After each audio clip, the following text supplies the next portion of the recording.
যুদ্ধ বললেই আপনার মাথায় কি আসে? বোমা, গুলি, ধ্বংসযজ্ঞ, মৃত্যু, রক্তপাত, তাই তো? কিন্তু যদি বলি ওসব ছাড়াও এক নতুন ধরনের যুদ্ধ আজকাল চলছে। এমন একটা যুদ্ধ যেটা একদিকে নীরব, অন্যদিকে রক্তহীন।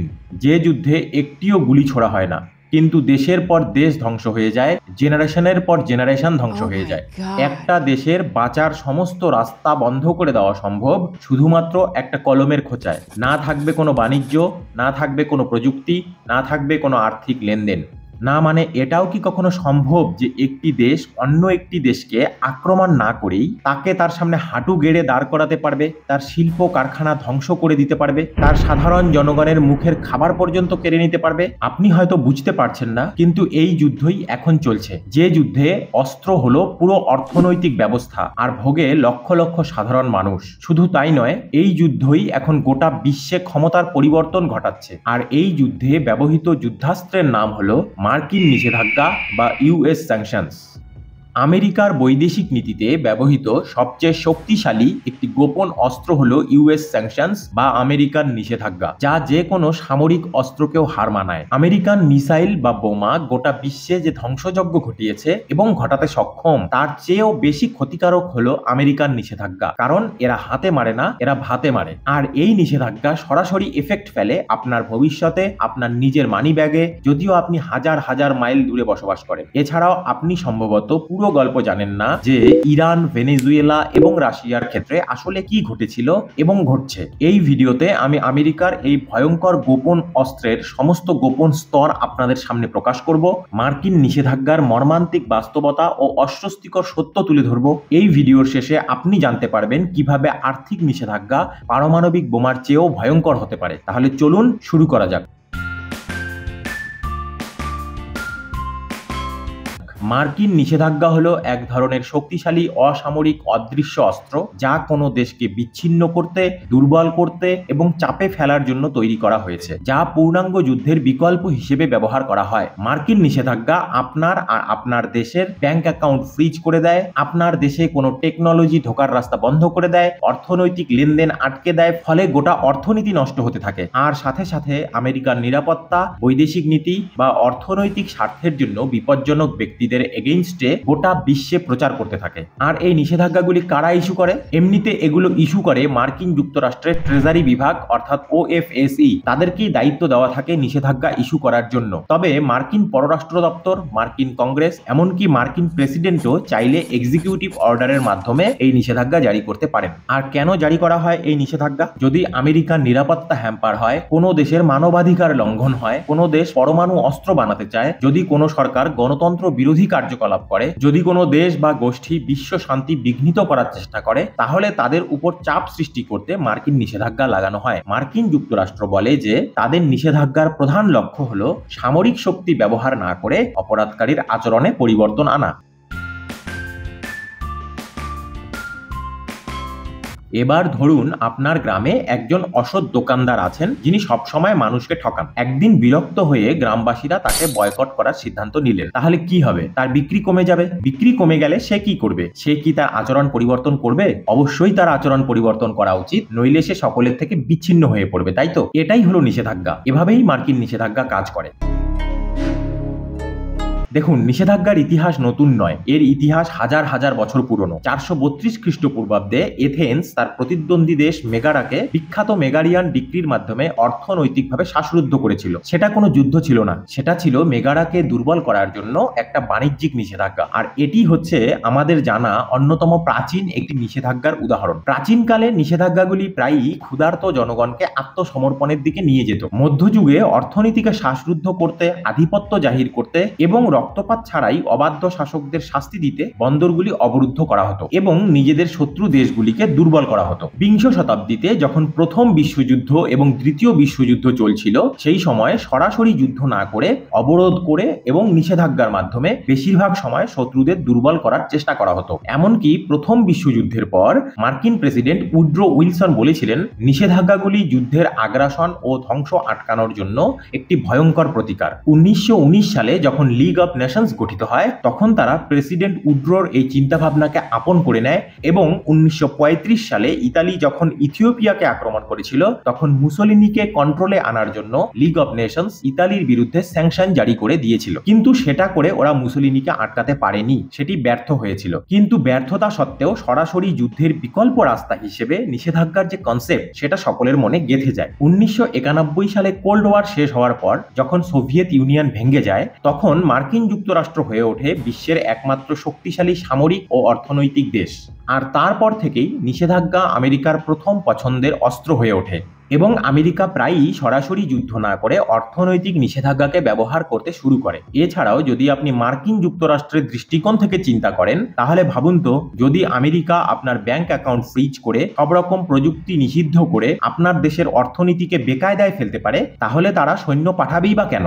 ইরাক বলুন বা ইরান, উত্তর কোরিয়া বলুন বা ভেনেজুয়েলা, রাশিয়া বলুন বা চীন, মার্কিন যুক্তরাষ্ট্র বারবার তাদের সরকার, কোনো পার্টিকুলার ব্যক্তি, কোম্পানি, আবার কখনো কখনো কোনো একটা পুরো শিল্পের উপর নিষেধাজ্ঞা আরোপ করেছে এবং তাদের সমস্যায় ফেলতে সফল হয়েছে। শুধু তাই নয়, রাষ্ট্রসংঘের যে নিরাপত্তা পরিষদ আছে 1990 এর দশকে তারা প্রায় 12টি নিষেধাজ্ঞা জারি করেছিল। ফলে আজও সকলে 1990 এর দশকে নিষেধাজ্ঞার দশক হিসেবে চিহ্নিত করেন। 1993 থেকে 1996 সালের মধ্যে শুধুমাত্র মার্কিন যুক্তরাষ্ট্রই তাদের আনলিমিটেড পাওয়ারের প্রমাণ দিতে 35টি দেশের উপর নিষেধাজ্ঞা জারি করেছিল। এবার চলে আসছি নিষেধাজ্ঞা কিভাবে কাজ করে সেই আলোচনায়। ভাবুন, আপনার ব্যাংক হঠাৎ করে আপনার অ্যাকাউন্ট ফ্রিজ করে দিয়েছে, আপনার ক্রেডিট কার্ড ব্লক করে দিয়েছে এবং আপনার বন্ধুদেরকেও বলেছে আপনাকে টাকা ধার না দিতে, এমনকি এক কাপ চা কেনার জন্য নয়। তাহলে আপনার অবস্থা কি হবে? আর মার্কিন নিষেধাজ্ঞাগুলি মূলত এটিই করে থাকে। কিন্তু কিভাবে? চলুন জানি। প্রথমত, ডলার এবং ব্যাংকের মাধ্যমে।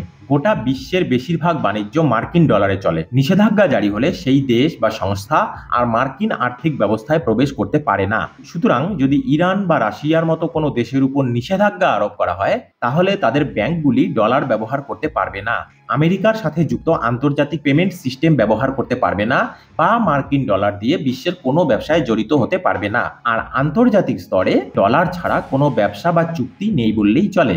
দ্বিতীয়ত, সুইফট কাট অফ। নিষেধাজ্ঞা জারি হবার সাথে সাথেই প্রথমে আপনাকে সুইফট সিস্টেম থেকে নিষিদ্ধ করা হবে। আর এই সুইফট হলো একটি মেসেজিং সিস্টেম যা বিশ্বের প্রায় সমস্ত ব্যাংকগুলি তাদের ইন্টারন্যাশনাল আর্থিক লেনদেনের জন্য ব্যবহার করে। যেমন ভারতের নিজস্ব ব্যাংকগুলির ক্ষেত্রে আইএফএসসি কোড, যেটা ছাড়া আপনি ভারতের ভেতরে টাকা ট্রান্সফার করতে পারবেন না। সুইফট থেকে নিষিদ্ধ হলে আপনি আন্তর্জাতিকভাবে কোনো ফান্ড ট্রান্সফার করতে পারবেন না। ইউটিউব, এক্স এবং মেটার মতো প্ল্যাটফর্ম থেকে উপার্জনকারী অনেক কন্টেন্ট ক্রিয়েটর জানেন যে আন্তর্জাতিক আয় পেতে হলে তাদের একটি সুইফট কোড প্রয়োজন হয়। এবার যদি আপনার দেশ সুইফট থেকেই নিষিদ্ধ হয় তাহলে আপনি উপার্জন করবেন কিভাবে? 2022 সালে রাশিয়া যখন ইউক্রেনকে আক্রমণ করেছিল তারপর থেকেই রাশিয়ান ব্যাংকগুলিকে সুইফট থেকে বিচ্ছিন্ন করা হয়েছিল। বর্তমান বাজারে সুইফট থেকে আপনাকে বিচ্ছিন্ন করার অর্থ হলো আপনাকে হঠাৎ করে ইন্টারনেট থেকে নিষিদ্ধ করে দেওয়া। ফলে হঠাৎ করেই কোনো রাশিয়ান ব্যাংক আন্তর্জাতিক পেমেন্ট পাঠাতে বা গ্রহণ করতে পারছিল না। আর রাশিয়ার ব্যাংকগুলির জন্য এটি ছিল একটি চরম অর্থনৈতিক লোডশেডিং এর মতো অবস্থা। তৃতীয়ত, বাণিজ্যিক নিষেধাজ্ঞা। কোনো দেশ বা সংস্থার ওপর নিষেধাজ্ঞা জারি হলে তার আমদানি ও রপ্তানিও নিষিদ্ধ হয়। অর্থাৎ নিষিদ্ধ দেশ বা সংস্থা থেকে কেউ প্রযুক্তি, তেল, অস্ত্র বা বিলাসবহুল জিনিস কিনতে পারবে না এবং তাকে বিক্রিও করতে পারবে না। যেমন আমেরিকা যখন হুয়েই এর উপর নিষেধাজ্ঞা জারি করেছিল তখন মার্কিন কোম্পানিগুলি হুয়েইকে চিপ বিক্রি করতে পারছিল না। ফলে হুয়েই এর চিপ পাইপলাইন কিন্তু সম্পূর্ণভাবে বন্ধ হয়ে গিয়েছিল। পরবর্তীতে হুয়েই কিভাবে আবার স্মার্টফোন ব্যবসায় ফিরে আসে সে কাহিনী আমি অন্য ভিডিওতে জানাবো। আপাতত আমেরিকান স্যাংশনেই থাকছি। আবার যখন ইরানকে নিষেধাজ্ঞা দেওয়া হয়েছিল তখন তারা তেল রপ্তানি করতে হিমশিম খাচ্ছিল, কারণ সব দেশ ডলারেই তেল কিনতে অভ্যস্ত। আর আপনি জানেন কিনা জানি না, তেলই হলো ইরানের আয়ের প্রধান উৎস। এরপর আছে সেকেন্ডারি নিষেধাজ্ঞা। সবচেয়ে গুরুত্বপূর্ণ হলো মার্কিন যুক্তরাষ্ট্র কেবল তাদের চোখে অপরাধী দেশগুলিকেই শাস্তি দেয় না, এটি তাদের সাথে ব্যবসা করা বিদেশি কোম্পানিগুলিকেও হুমকি দেয়। উদাহরণ হিসেবে বলি, যদি কোনো জার্মান ব্যাংক ইরানকে ফান্ড ট্রান্সফারে সাহায্য করে তবে মার্কিন যুক্তরাষ্ট্র কিন্তু সেই জার্মান ব্যাংককে বিলিয়ন ডলার জরিমানা করতে পারে, যদিও ব্যাংকটি আমেরিকান নয় এবং তাদের ফান্ড ট্রান্সফারের ব্যবসাটি জার্মান আইন অনুযায়ী সম্পূর্ণভাবে বৈধ। আর এই কারণেই বা বলতে পারেন এই ভয়েই বিশ্বের সমস্ত ব্যাংক এবং কোম্পানিগুলি মার্কিন নিষেধাজ্ঞা মেনে চলে, এমনকি যদি তারা নিষেধাজ্ঞার সাথে একমত নাও হয় তবুও, কারণ নিষেধাজ্ঞা উপেক্ষা করার ফলে যে ফাইন তাদের উপর চাপতে পারে তার পরিমাণ কিন্তু অনেক অনেক বেশি হয়। সবশেষে আছে ভ্রমণ নিষেধাজ্ঞা এবং সম্পদ বাজেয়াপ্ত। ইউএস স্যাংশনস এর অধীন নিষিদ্ধ দেশের বা কোম্পানির শীর্ষ কর্মকর্তাদের উপর ভ্রমণ নিষেধাজ্ঞা জারি করা হয় এবং সম্পত্তি বাজেয়াপ্ত করা হয়। সুতরাং যদি কোনো রাশিয়ান ধনকুবেরের মোনাকোতে একটি পার্সোনাল ইয়ার্ড থাকে বা লন্ডনে একটি প্রাসাদ থাকে, সেই সম্পত্তিগুলি বাজেয়াপ্ত করা যেতে পারে। আর এই কারণেই রাশিয়ার ওপর নিষেধাজ্ঞার পর Roman Abramovich Chelsea football club বিক্রি করতে বাধ্য হয়েছিলেন। শুধু তাই নয়, নিষেধাজ্ঞা একটি দেশের কেন্দ্রীয় ব্যাংকের ফরেক্স রিজার্ভও ফ্রিজ করে দেয়। 2022 সালে মার্কিন যুক্তরাষ্ট্র এবং তার মিত্র দেশগুলি বিদেশের ব্যাংকে রাখা $300 বিলিয়ন বেশি রিজার্ভ সম্পদ ফ্রিজ করে দিয়েছে। দেখুন, যদিও এটা বলা হয় যে মার্কিন নিষেধাজ্ঞাগুলি ন্যায় বিচারের একটি অন্যতম হাতিয়ার, তবুও এর যথেষ্ট বিতর্কিত এবং অন্ধকার দিকও কিন্তু রয়েছে। কারণ কি? কারণ এই নিষেধাজ্ঞার মাধ্যমে মার্কিন যুক্তরাষ্ট্র প্রায়ই তার নিজস্ব সীমানার বাইরে তার আইনি ক্ষমতা প্রসারিত করে। এবার অন্যান্য দেশগুলি কে কার সাথে ব্যবসা করতে পারবে বা কে কার সাথে ব্যবসা করতে পারবে না, সেটাও আমেরিকা ঠিক করে দেয়। আর সমালোচকদের মতে এটি হলো অর্থনৈতিক সাম্রাজ্যবাদ, অর্থাৎ একটিও গুলি না ছুড়েই বিশ্ব অর্থনীতিকে নিয়ন্ত্রণ করার উপায়। এখন আপনি নিশ্চয়ই ভাবছেন, কেন আপনি বা আমি মার্কিন নিষেধাজ্ঞা মানতে বাধ্য? দেখুন, মানসিকভাবে আপনি নিষেধাজ্ঞার নিয়ম মানতে বাধ্য নন, না মানলেও চলবে, কিন্তু আর্থিকভাবে আপনি বাধ্য। কারণ যদি ফ্রান্সের একটি ব্যাংক বা ভারতের একটি তেল কোম্পানি মার্কিন নিষেধাজ্ঞা অমান্য করে, তাহলে মার্কিন যুক্তরাষ্ট্র তাদের ডলার সিস্টেম থেকে বিচ্ছিন্ন করে দিতে পারে এবং কোনো কোম্পানি ডলার ছাড়া আন্তর্জাতিক স্তরে টিকে থাকতে পারে না। এরপর আসে এসডিএন লিস্ট বা স্পেশালি ডেজিগনেটেড ন্যাশনালস লিস্ট, যা মার্কিন সরকার বিশেষত office of foreign assets control অর্থাৎ ওএফএসি দ্বারা পরিচালিত একটি তালিকা। মার্কিন জাতীয় নিরাপত্তা, অর্থনীতি বা বিদেশ নীতির জন্য বিপজ্জনক হিসেবে বিবেচিত ব্যক্তি ও কোম্পানিগুলিকে এই লিস্টে রাখা হয়। সন্ত্রাসবাদী, মাদক পাচারকারী ও অবৈধ কার্যকলাপে জড়িত ব্যক্তি বা সংস্থাগুলিও এর অন্তর্ভুক্ত হতে পারে। এসডিএন তালিকায় থাকা ব্যক্তি বা কোম্পানিগুলির সাথে মার্কিন নাগরিক এবং কোম্পানিগুলিকে সাধারণত ব্যবসা করতে নিষেধ করা হয় এবং যদি তারা করে তবে মার্কিন যুক্তরাষ্ট্রে তাদের সম্পদ বাজেয়াপ্ত করা হতে পারে। এবার মার্কিন নিষেধাজ্ঞার কিছু বাস্তব কেস স্টাডি দেখে নেওয়া যাক। রাশিয়া যখন ইউক্রেন আক্রমণ করেছিল, তখন মার্কিন যুক্তরাষ্ট্র এবং তার মিত্র দেশগুলি রাশিয়ার ওপর এক ভয়ঙ্কর নিষেধাজ্ঞা জারি করেছিল, যাকে অনেকে অর্থনৈতিক পারমাণবিক বোমা বলেও অভিহিত করেছেন। কি করা হয়েছিল? রাশিয়ান ব্যাংকগুলিকে সুইফট থেকে বিচ্ছিন্ন করা হয়েছিল, রাশিয়ান ধনকুবেরদের বৈদেশিক সম্পত্তি ফ্রিজ করা হয়েছিল এবং ভ্রমণের ওপর নিষেধাজ্ঞা জারি করা হয়েছিল। বিদেশের ব্যাংকে রাখা রাশিয়ার $300 বিলিয়ন বেশি রিজার্ভ কারেন্সি ফ্রিজ করা হয়েছিল। চিপস নির্মাতা থেকে ম্যাকডোনাল্ডস, এমনকি নেটফ্লিক্স পর্যন্ত রাশিয়া ছেড়ে চলে গিয়েছিল। তাদের প্রধান লক্ষ্য ছিল পুতিনের যুদ্ধংদেহী মানসিকতাকে পঙ্গু করা। কিন্তু বাস্তবে কি হয়েছিল? রাশিয়ার অর্থনীতির বাউন্ডারি তীব্রভাবে সংকুচিত হয়েছিল, কিন্তু রাশিয়ান অর্থনীতি ভেঙে পড়েনি। ভারত ও চীনের মতো বন্ধুত্বপূর্ণ দেশগুলির কাছে তেল বিক্রি চালু ছিল এবং রাশিয়া লোকাল কারেন্সিতে বিজনেস করা শুরু করেছে, যেমন চীনের সাথে ইউয়ান দিয়ে, ভারতের সাথে রুপি দিয়ে। তাহলে বলা যেতে পারে আমেরিকার নিষেধাজ্ঞা রাশিয়াকে আঘাত করেছে ঠিকই, তবে তা রাশিয়ার শাসন ব্যবস্থাকে পরিবর্তন করতে পারেনি, আবার ইউক্রেনের সাথে যুদ্ধও থামাতে পারেনি। ইরান 1979 সাল থেকে মার্কিন নিষেধাজ্ঞার কবলে পড়ে আছে। এই নিষেধাজ্ঞার জন্য ইরানের তেল রপ্তানি প্রায় বন্ধ হয়ে গিয়েছিল। পারমাণবিক অস্ত্র তৈরি করার পদ্ধতির সাথে জড়িত থাকার কারণে বিদেশের ব্যাংকে থাকা ইরানের $150 বিলিয়ন রিজার্ভ কারেন্সি ফ্রিজ করা হয়েছে। 2012 সালের সুইফট নিষেধাজ্ঞা ইরানের ব্যাংকগুলিকে সম্পূর্ণভাবে বিধ্বস্ত করে দিয়েছিল, যার ফলে ইরানের ব্যবসা শুধু মারাত্মকভাবে কমেনি, দেশ জুড়ে দ্রব্যমূল্য বৃদ্ধিও চরম পর্যায়ে পৌঁছেছে। যদিও ইরান পরবর্তীতে শ্যাডো নেটওয়ার্ক মাধ্যমে নিজেদের মানিয়ে নিয়েছিল, তবে নিষেধাজ্ঞার কারণে ইরানে দারিদ্রতা বেড়েছে। 2018 সালে মার্কিন প্রেসিডেন্ট ডোনাল্ড ট্রাম্পের ম্যাক্সিমাম প্রেসারও ইরানের শাসন ব্যবস্থাকে উৎখাত করতে ব্যর্থ হয়েছিল। এমনকি 2025 সালের ইসরায়েল ও আমেরিকার যৌথ আক্রমণও ইরানের শাসন ব্যবস্থার পরিবর্তন আনতে পারেনি। ভেনেজুয়েলার রাষ্ট্রপতি মাদুরোর শাসন ব্যবস্থা গণতন্ত্র ও মানবাধিকার লঙ্ঘনের অভিযোগে অভিযুক্ত বলে 2017 সালে আমেরিকা ভেনেজুয়েলার ওপর নিষেধাজ্ঞা জারি করে। ফলে ভেনেজুয়েলার অর্থনীতি, যা মূলত তেলের উপর নির্ভরশীল, তা প্রায় সম্পূর্ণভাবে ধ্বংস হয়ে গিয়েছে। নিষেধাজ্ঞার ফলে ভেনেজুয়েলার জিডিপির 66% পতন ঘটেছে এবং 4 মিলিয়ন দেশবাসী দেশ ছেড়ে পালাতে বাধ্য হয়েছে। চীনের থেকে নেওয়া ঋণ প্রেসিডেন্ট মাদুরোকে ক্ষমতা ধরে রাখতে সাহায্য করেছে ঠিকই, কিন্তু সাধারণ নাগরিকরাই সবচেয়ে বেশি ক্ষতিগ্রস্ত হয়েছে। এবং এখানেই উঠে আসে সবচেয়ে বড় প্রশ্ন, নিষেধাজ্ঞাগুলি কি সত্যিই স্বৈরাচারীদের শাস্তি দিচ্ছে, নাকি তারা দেশের নিরীহ মানুষদের অনাহারে রাখছে? কিউবা 1960 সাল থেকে মার্কিন নিষেধাজ্ঞার সাথে লড়াই করে বেঁচে আছে। তাহলে মার্কিন নিষেধাজ্ঞাগুলি কি সত্যিই ভালো না খারাপ? দেখুন, উত্তরটি অত্যন্ত বিতর্কিত, কারণ যা একজনের জন্য উপকারী বা ভালো তা অন্যের জন্য ধ্বংসাত্মক হতেই পারে। দক্ষিণ আফ্রিকায় এপার্থিব যুগের সময় শাসন ব্যবস্থার পরিবর্তনের জন্য দক্ষিণ আফ্রিকার উপর জারি করা নিষেধাজ্ঞাগুলি খুব ভালোভাবে কাজ করেছিল এবং এটি বিশ্বব্যাপী একমাত্র স্বীকৃত ও সফল নিষেধাজ্ঞা। যদিও নিষেধাজ্ঞার মাধ্যমে মার্কিন যুক্তরাষ্ট্রের মূল লক্ষ্য থাকে নিষিদ্ধ দেশ বা ব্যক্তির আচরণ পরিবর্তন করা, তবু এটা সত্যি যে নিষেধাজ্ঞাগুলি প্রায়ই তাদের যে ঘোষিত রাজনৈতিক টার্গেট থাকে সেই টার্গেট পূরণে ব্যর্থ হয়। পরিবর্তে সাধারণ জনগণ মারাত্মক দুর্ভোগের মধ্যে জীবন অতিবাহিত করে। উদাহরণ হিসেবে বলবো, কিউবা এখনো তার জায়গায় টিকে আছে, এমনকি ফিদেল কাস্ত্রো মার্কিন নিষেধাজ্ঞার সাথেই বেঁচেছিলেন। ইরান বিশ্বব্যাপী স্যাংশন ওয়ারিয়ার হিসেবে স্বীকৃতি লাভ করেছে এবং এখনো কিন্তু মার্কিন যুক্তরাষ্ট্রের কাছে মাথা নত করেনি। রাশিয়া ব্যাপক নিষেধাজ্ঞার সম্মুখীন হয়েছিল, কিন্তু রাশিয়ার অর্থনীতি ভেঙে পড়েনি। উত্তর কোরিয়া কয়েক দশক ধরে নিষেধাজ্ঞার অধীনে রয়েছে, কিন্তু তাদের এখনো পারমাণবিক অস্ত্র আছে। উল্টে সম্প্রতি মার্কিন প্রেসিডেন্ট ডোনাল্ড ট্রাম্প উত্তর কোরিয়ার সঙ্গে সম্পর্ক স্বাভাবিক করার চেষ্টা করছেন। প্রেসিডেন্ট মাদুরোর শাসন ব্যবস্থা ভেনেজুয়েলায় এখনো বিদ্যমান। শুধু ভেনেজুয়েলার সাধারণ জনগণ প্রতিদিন মুদ্রাস্ফীতি, অনাহার এবং ঔষধের অভাবে ভুগছে।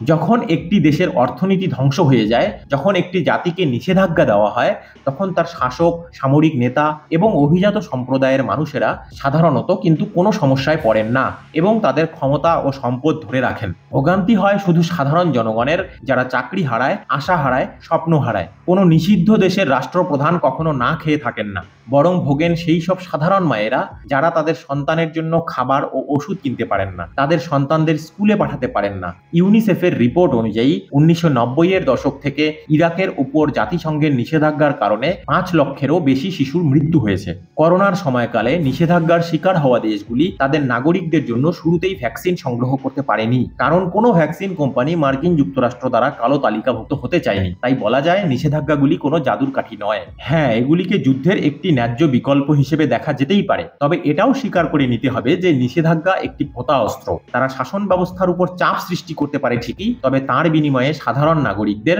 ভয়াবহ মূল্য চোকাতে হয়, কারণ নিষেধাজ্ঞার রাজনৈতিক লক্ষ্যগুলি সাধারণত অর্জিত হয় না। আর একজনের প্রয়োজন যদি অন্যের অমানবিক দুর্ভোগের কারণ হয়ে ওঠে, তবে বিশ্বে কোনোদিন শান্তি প্রতিষ্ঠিত হবে না। তবে মার্কিন নিষেধাজ্ঞার প্রতিক্রিয়ায় বিভিন্ন দেশ বিভিন্ন ব্যবস্থাও তৈরি করা শুরু করেছে। যেমন সুইফট সিস্টেমকে বাইপাস করার জন্য চীন তার cross border interbank payment system CIPS তৈরি করেছে। ব্রিক্স দেশগুলি অর্থাৎ ব্রাজিল, রাশিয়া, ভারত, চীন এবং দক্ষিণ আফ্রিকা সমগ্র বিশ্বের জন্য ব্রিক্স মুদ্রা এবং ব্রিক্স পের মতো সিস্টেম তৈরির পরিকল্পনা করছে। রাশিয়া চাইনিজ ইউয়ান ও ভারতীয় রুপিতে তাদের রপ্তানি পরিচালনা করছে। ইরান প্রাগৈতিহাসিক বিনিময় প্রথা এবং ক্রিপ্টোকারেন্সি ব্যবহার করছে। দেখুন, অনেক নথিভুক্ত ব্যর্থতা ও বিতর্ক সত্ত্বেও মার্কিন যুক্তরাষ্ট্র কিন্তু এখনো নিষেধাজ্ঞার উপর জোর দেয়, কারণ বৈদেশিক নীতি নির্ধারণের দৃষ্টিকোণ থেকে নিষেধাজ্ঞাগুলি যুদ্ধের তুলনায় একদমই খরচমুক্ত। কাগজে কলমে একটি নিষেধাজ্ঞা বিলে স্বাক্ষর করতে কিছুই খরচ হয় না, তবে বাস্তবে কোনো কিছুই কিন্তু সত্যিকারের ফ্রি নয়। একদিকে যেমন নিষেধাজ্ঞার কারণে আমেরিকান কোম্পানিগুলি ও ব্যবসাগুলি বাজার হারাচ্ছে, তেমনি ডলারের উপর নির্ভরতা কমাতে